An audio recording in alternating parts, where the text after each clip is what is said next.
Hello again mga ka-bangers. Meron na naman tayong lulutuin ngayon kaya tara, samahan nyo na ako at excited na ang lola nyo. First time niyang gagawin to. Mga tayong zucchini, di ba mga ka-bangers ko? Ayan. Tanggalin na lang natin yun, di ba? Ayan. And then syempre, tsaka natin siya igadgad, di ba? So ayan, igadgad natin yung ating zucchini. Di ba? Ayan, nakita nyo naman. So, first time kakainin ng mga anak ko to. Kaya sana magustuhan nila. Diba? Dahil sabi ko nga, galing ng farm to. Diba? Fresh from the farm. Wow, farm talaga. Diba? Garden na lang. Diba? Ayan, dahan-dahan na lang tayo. Ayan.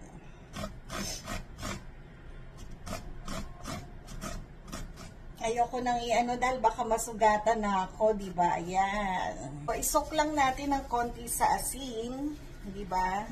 Para at least matanggalan yung ano, sosok lang natin sa asin to. So, alam naman natin ang asin ay nagtatanggal ng tubig sa katawan. So, konting asin lang. And then, antay natin nun ng mga 30 minutes.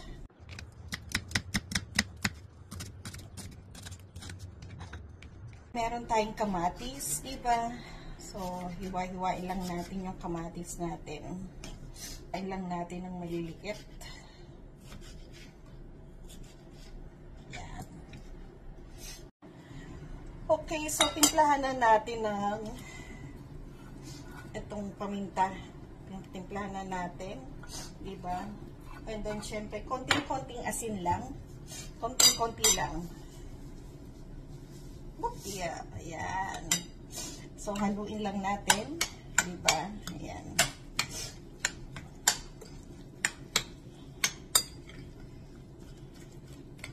Lang tayo ng 4 na piraso ng itlog. Ayan.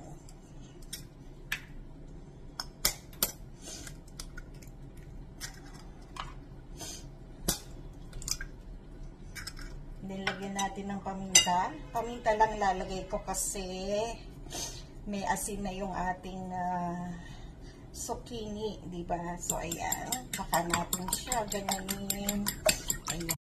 So, sinala ko tong ating zucchini kasi ano siya, nagtutubig pa. So, hayaan lang natin siya mataktik ng konti, diba mga ka-bangers ko? And then, syempre, magsisimula na tayo sa ating pagluluto ng ating zucchini. At mag-umpisa na tayong magluto, syempre magigisa na muna tayo mga ka-bangers ko. Ayan, konting mantika lang muna ang ating ilalagay. Diba? Painitin lang natin siya. Of course, ilagay na natin yung ating sibuyas. Ayan, napakadaming sibuyas. Diba? Hiniwa-hiwa lang natin siya ng maliliit. Ayan, mga ka-bangers ko. Lagay na tayo ng bawang. Ayan.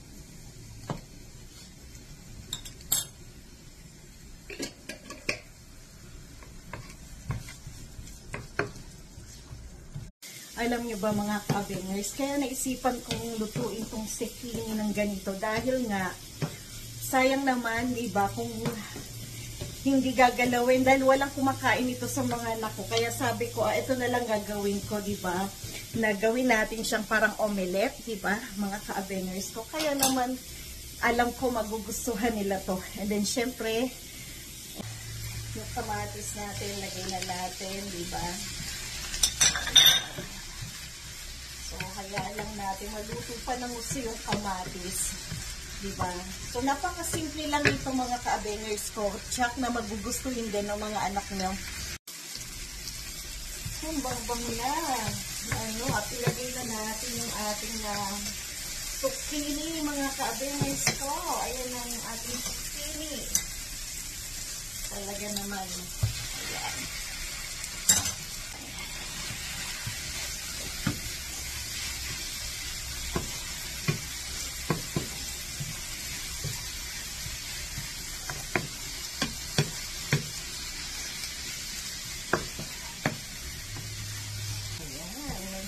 Luto na itong ating zucchini, mga ka-bangers ko, diba? And then, syempre, kailangan natin hinaan ng apoy. Hinaan natin yung apoy natin. And then, ayusin na natin to dahil lalagyan na natin siya ng ating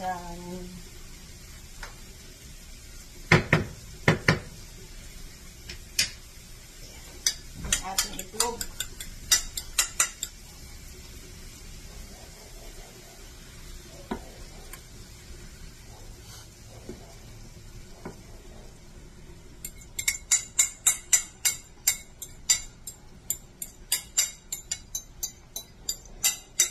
Then, syempre, takpan natin mga ka-abengers ko. Ako, hindi kasi yung ating takip. Ayan. Ako, nasunog na ata yung ating may gulay. So, ayan. Anuhin natin. Diba? Ay, ang init.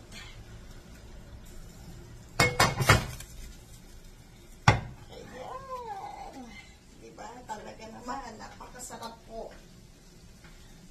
Yung ating napakasarap.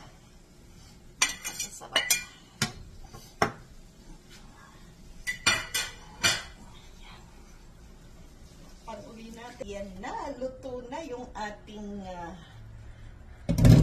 ilalagay na natin, diba? Dito. Ayan. So, baliktarin uli natin, mga ka-abengers ko. Yes! Ang ganda, diba?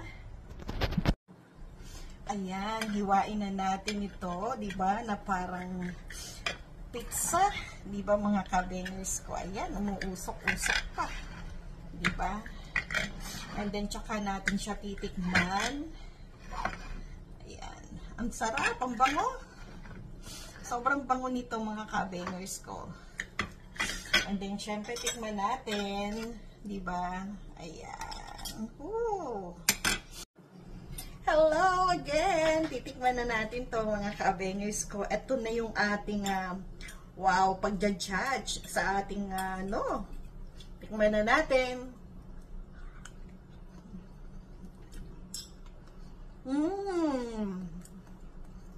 Ang sarap. Magugustuhan nila to. Pwede itong lagyan ng ketchup, di ba? Kaya yan, masarap. Ketchup na maanghang, di ba mga ka-abengers ko?